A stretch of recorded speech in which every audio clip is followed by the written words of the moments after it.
Hello everyone, जय Jagannath, Radhe Radhe. Welcome to my another mini blog.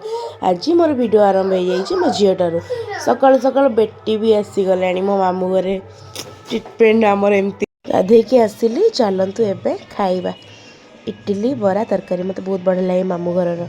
मो डुगी के मामू घर समस्ते भल पाते। मामू देखुन चप्पल के ब्रश मारी दौ।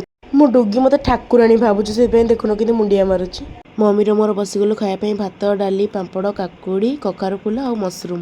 डुगीर मोर तो किसी काम ना खाली खाऊँ शोचु राति तो जू बुलिया तो एबे आम रेडी होगी चलचु बुलियापाई कहीं सेठी गाई बंधाण और लौड़ी खेल हम देखापी। डुगी भी आम रेडी देखु एपटे गाई बंधाण चली आम आसला बेलू तापर लौड़ी खेल भी आरंभ हो गला।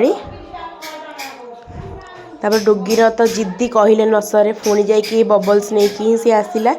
तापर एठी मो पीस पु अमन भाई ही आसला बुलियापाई तार कौन काम थिला। तापर एठी किसी चूड़ी नहीं आसली घर को। तापर एठी मो अजा ता सही खेलुचंदी। ये मो आई अजा ये मो माई ताको गेला करूचंदी। से आम घर पूरा गेली। तापर मंकी आसला से देखौला डुगी आमर। तापर पुणी गला सेठी बुलियापाई चक्री रे। तो आज वीडियोटी केमती लगुच मत कमेंट कर निश्चय जनइबे। लाइक शेयर सब्सक्राइब करने जमा भी भूलिबनी। Love you all. जय जगन्नाथ, राधे राधे।